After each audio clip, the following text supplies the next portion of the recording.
Bonjour et bienvenue dans State of the Union. Sans surprise, cette semaine, notre programme regarde de l'autre côté de l'Atlantique. Après des mois de campagne, les électeurs américains ont voté. L'issue est plus serrée qu'annoncée par les sondages. Ce scrutin révèle un pays divisé. Selon les derniers décomptes, Joe Biden semblerait tenir la corde pour devenir le 46e président des États-Unis. Voyons ce que cela pourrait signifier pour l'Europe.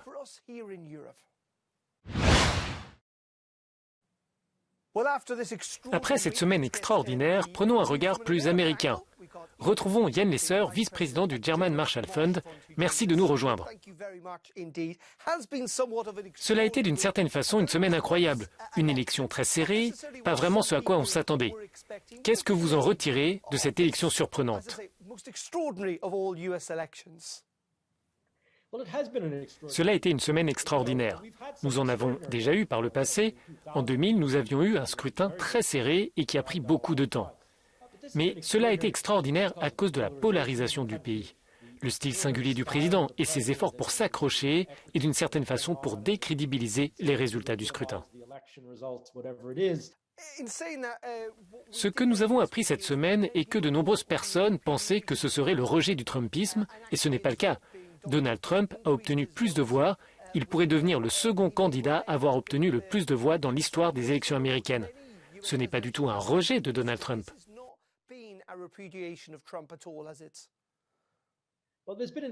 Il y a eu une participation extraordinaire. Le taux de participation approche les 70%, ce qui pour les standards américains est énorme. En Europe, cela pourrait paraître normal, mais pour les standards américains, c'est gigantesque.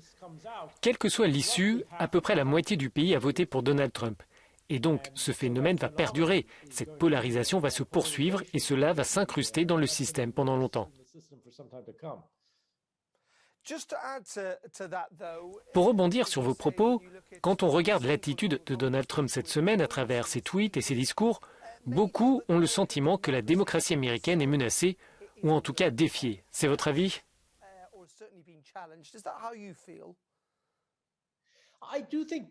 Il est juste de dire qu'elle est défiée, mais je pense qu'il est aussi juste de dire qu'elle a bien survécu. Quand vous voyez ce taux de participation, qui est vraiment extraordinaire aux États-Unis, il n'y a pas eu trop de perturbations autour de l'élection. Il y a beaucoup de débats, des positionnements troublants du président, mais le système tient le coup. Au bout du compte, on peut dire que beaucoup de ces craintes sont non fondées, même si les tensions sur le système vont perdurer longtemps. Parlons des implications en matière de politique internationale. Beaucoup vont dire que les États-Unis sont polarisés, divisés, contestés. À quel point peut-on s'appuyer sur la politique internationale américaine ? Pour l'Europe et pour d'autres, lorsque l'on observe les États-Unis, je pense que cela peut faire une grande différence. Je pense qu'il faut prendre en compte cette polarisation, car il y a un lien entre les sociétés. Mais au niveau de la politique étrangère, je pense que nous pourrions être confrontés à de très grandes différences et probablement à des différences que la plupart des alliés américains trouveraient intéressantes.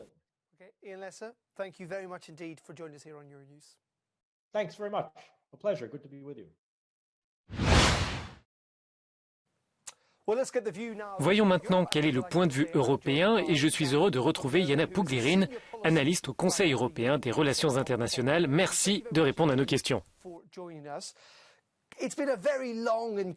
C'est une longue semaine aux États-Unis et très contestée. On compte et recompte les résultats. Comment l'Union européenne et ses leaders observent ce processus? Un peu sidéré, un peu inquiet, j'imagine.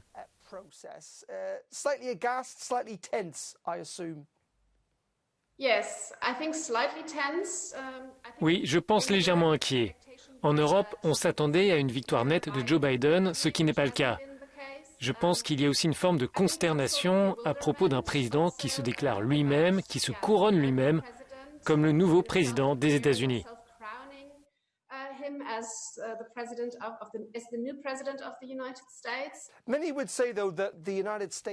Beaucoup disent que les États-Unis se divisent et que l'Europe doit rester stable, mais cela ne garantit pas que les États-Unis resteront un partenaire stable à l'avenir.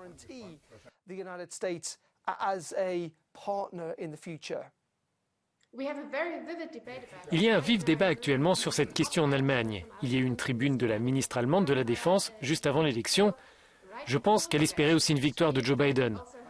Elle y explique que l'Europe a besoin des États-Unis. Nous ne pouvons pas nous en passer.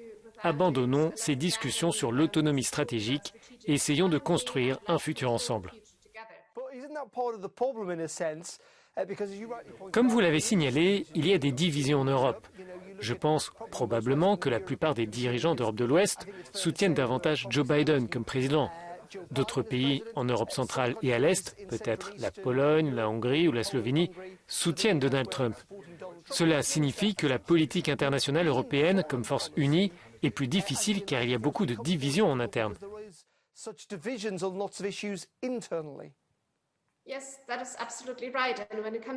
Oui, c'est tout à fait vrai. Lorsqu'il s'agit des relations transatlantiques, la faille traverse l'Union européenne. Je pense qu'il est généralement correct de parler d'une fracture entre l'Est et l'Ouest, mais aussi en Allemagne. Différents partis ne sont pas certains sur comment interpréter tout cela et que faire. De façon générale, je pense que dans les pays d'Europe centrale et de l'Est, il y a une peur profonde que sans les États-Unis, il n'y ait pas de sécurité garantie face à la Russie.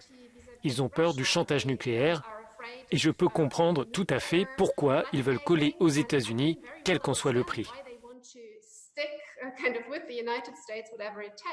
Thank you very much indeed. Thank you.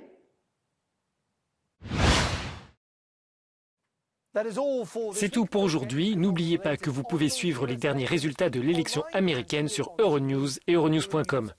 Merci de nous suivre et bonne semaine. Goodbye.